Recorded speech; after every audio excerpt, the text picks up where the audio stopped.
Tracy McGrady, Penny Hardaway, Dwight Howard, Vince Carter, Grant Hill, and Shaquille O'Neal. As you can see, the Orlando Magic have quite the history with freakishly athletic players, and next in line is Aaron Gordon. Right now we suck, but Aaron Gordon is our best player, along with being one of our younger players, so that's a good starting point for a bottom 5 team. Now I'm going to discuss what we have going on and what's the move going forward. Alright, like I said, Gordon is what we are building around. He's a 6'8" power forward with a whole lot of athleticism and potential. Right now he can hit a mid-range and has been league average from 3, so when you couple that with his ball handling ability, he's quite the matchup for opposing bigs. If we want to win a title, I don't really think he can be our best player though.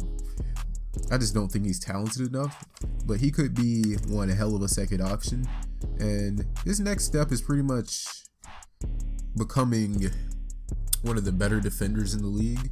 I feel like his defense is already good, but I feel like he can get to another level with that athleticism and switchability. So I feel like we need to work on that a little bit, and then we need to work on that post game, rebounding, and his passing for him to reach his ceiling. And I feel like he could become like a Blake Griffin type of player, not only because they're good at the dunk contest, but I feel like he could eventually average 20 plus points per game, 10 rebounds, 4 to 5 assists, and being able to shoot and play some solid defense. And actually I was thinking about giving him some run at center because I have a certain lineup in mind that would be a matchup nightmare for opposing bigs, and it's gonna be pretty good. And the next player who will be in that lineup is Jonathan Isaac, who we drafted last season. He's about 6'10" and 10 pounds with a crazy wingspan. Look, he's not the next Kevin Durant, he's more so the next Andre Kirilenko, meaning he'll end up being a defensive force with a lot of switchability.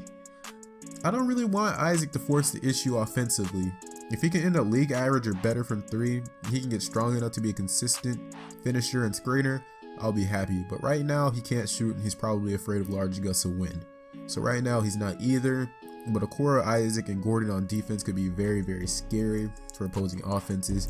And on offense, a lineup of Gordon at the 5 or Isaac at the 5 and the other at the 4 could be very, very scary for defenses because of their shooting and athleticism, and that being coupled with their ball handling ability.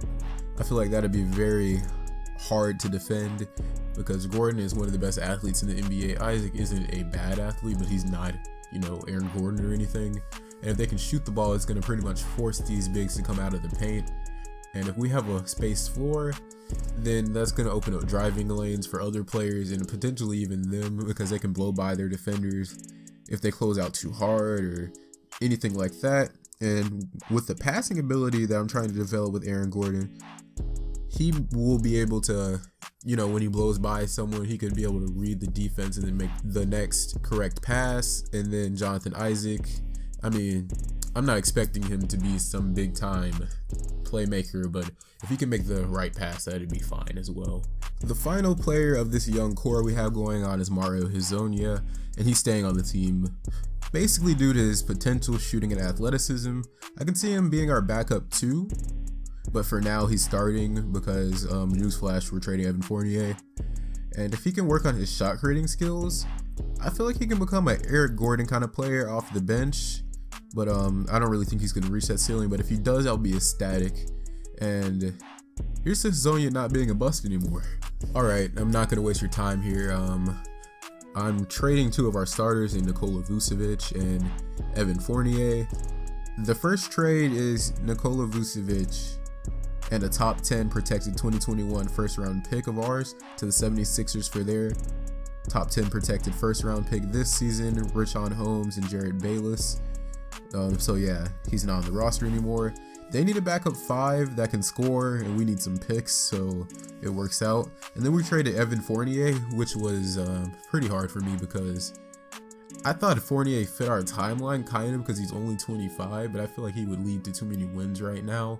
And then by the time we're ready to contend, he'll be a bit too, you know, old.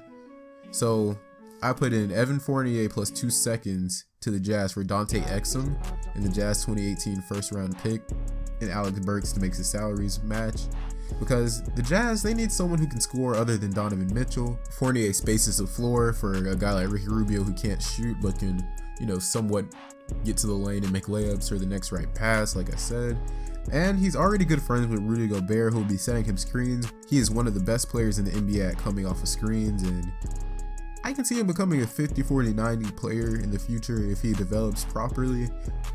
And for the trade, Exum is only worth 2 seconds in my opinion, and Birch was just to match the salaries. And so basically we got a first for Evan Fournier, and the Jazz are going to be a playoff team, so it's not going to be something crazy like I did fleece them or anything like that. Alright, next I want to talk about our new young additions in Dante Exum, who's a 6'6" point guard with good athleticism, playmaking, and defense. And plus he's not terrible at shooting, but he's not really good. I think he could develop nicely. He could become a really good defender for us with some size, which would match our defensive identity I'm trying to build here quite nicely, because he's long, Jonathan Isaac is long, and can switch around. I can assume that Dante Exum will be able to play. I believe he'll be able to play multiple positions. I believe he'll be able to play the 1 through the 3, and on defense he should be able to guard multiple positions. And if he gets switched onto a 4 or something like that, he should be fine. I feel like that would make us really scary defensively and intimidating. But if we are to draft a point guard in the upcoming draft, we might move him to the 2 or we might move him to the bench. I don't know. But right now the mindset that I'm in is he's our 1 for the future. But if we can draft Trae Young, we're gonna take him, and Dante Exum is just either gonna be the shooting guard or he's SOL because he's coming off the bench. The next guy I want to talk about is Richaun Holmes. He can hit the mid-range, rebound, and he can hit the occasional 3 and defend. And he's a keeper for the backup 4 position. I can best describe him as like Taj Gibson in a way, but you know, he's not quite all the way there yet, but he's close enough, and he's our backup power forward, so we're just gonna have to deal with that. And then we also have Wesley Iwundu, who I hope can become basically Andre Roberson. I don't really expect him to become some sort of 3-and-D player because he can't shoot, but I do expect him to become a very nice defender because he's already really good at the defense at this point in his career, and he's only a rookie. Everyone else on our roster is old and will probably get moved eventually, but they're good for this season. And no one really cares about this season, and I don't want to watch Magic basketball right now. You don't want to watch Magic basketball right now. So but here's our record, and in the next video we'll be doing the draft lottery and talking about some potential players, and we'll be doing the draft itself. Alright, bye.